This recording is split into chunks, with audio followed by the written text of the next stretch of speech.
जहां ये कुंभ जिस स्थान पर संगम है, 3 नदियां मिलती हैं, गंगा, यमुना, सरस्वती। हमारी यही कामना है कि सौहार्द, सद्भावना और सहनशीलता बनी रहे। महाकुंभ के आयोजन में ये पौराणिक है कि बिना बुलाए और अपने आप सब लोग आते हैं। अपनी व्यक्तिगत आस्था है उनकी सबकी। आज हमें भी मौका मिला है। मैं आज महाकुंभ में स्नान कर करके जा रहा हूं। मैंने 11 डुबकी लगाई हैं।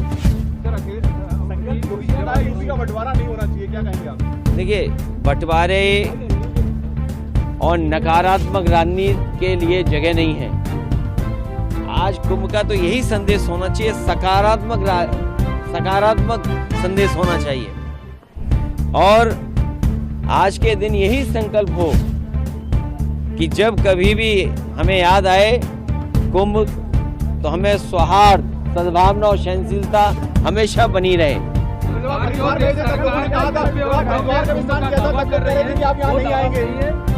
देखिए, गंगा में स्नान और त्योहारों के दिन स्नान, जिस दिन मैंने वहां पर हरिद्वार में स्नान किया था, उस दिन भी एक त्योहार था। बहुत बड़ा त्योहार है। भारत देश के लोग कोने कोने में अलग अलग नाम से इस त्योहार में शामिल होते हैं। उस दिन हरिद्वार में स्नान किया था और आज संगम में स्नान करने का मुझे मौका मिला है। योगी जी कह रहे हैं बुलडोजर चलता रहेगा, नहीं रुकेगा बुलडोजर।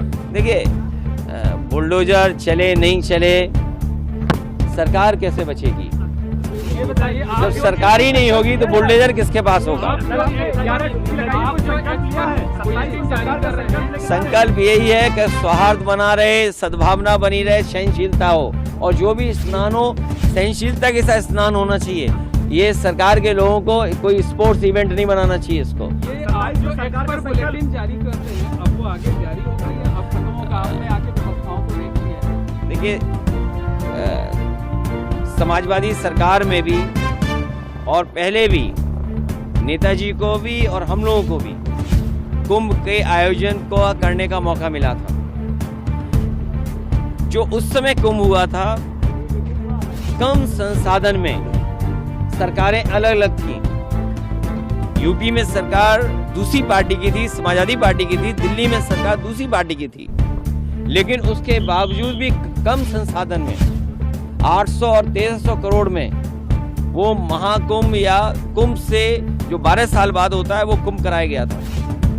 और आज तो सुनने में आ रहा है कि 7000 करोड़ 10,000 करोड़ खर्च हो रहा है।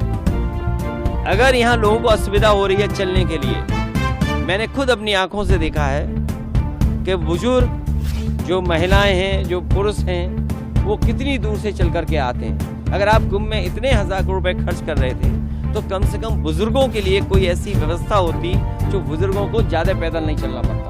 और फिर जैसे हम हैं वीआईपी या और हैं वीआईपी या और सम्मानित लोग जब आए, तो कम से कम व्यवस्था ऐसी होनी चाहिए, पूरे कुंभ को पता लगे कि हाँ, आज कोई वीआईपी है जिसकी वजह से ये व्यवस्थाएं बहुत अच्छी चल रही हैं। आप डुबकी लगाकर भी निशाना साध रहे हैं। नहीं, देखिए ये, अरे भाई ये बताओ, माँ गंगा के किनारे लोग झूठ बोल रहे हैं। और मैं तो आपसे कहूंगा, देखिए माँ गंगा के किनारे न जाने कितनी बातें कही जा रही हैं, वो क्या सच हैं?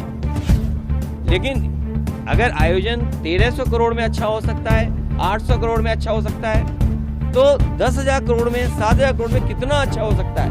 उसमें तो न कोई ट्रैफिक की दिक्कत होती, न कोई पानी की दिक्कत होती, न साधु संतों से बिजली का बिल लिया जाता या उनको असुविधा होती, या जो चीजें महंगी हैं वो भी सस्ती होती।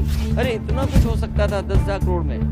और फिर तो दिल्ली की सरकार भी उनकी है, और वो भी अर्थव्यवस्था कहाँ पहुंच रही है, तो 10,000 करोड़ और मांगने चाहिए।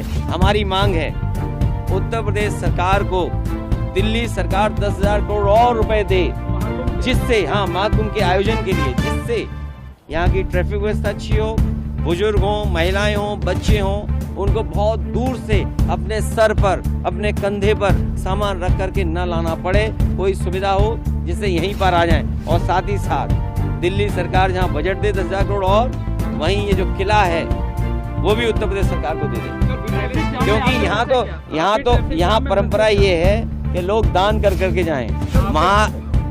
महादानी सम्राट हर्षवर्धन जो हमारा रिटर्न डॉक्यूमेंट है, जहाँ हमें पौराणिक महाकुंभ के बारे में या कुंभ के बारे में जानकारी मिलती है, वो सम्राट हर्षवर्धन से जुड़ी हुई मिलती है। वो यहाँ दान करने आते थे, पुण्य के लिए आते थे। हम भी आज आए हैं, डुबकी लगाए हैं। सौहार्द हो, सद्भावना हो, सहनशीलता बनी रहे, लोगों की खुशहाली हो, जनता का कल्याण हो, हमारा देश तरक्की करे, समाज आगे बढ़े, हमारा गणतंत्र मजबूत हो, ये सब चीज़ों को लेकर के नेताजी की जो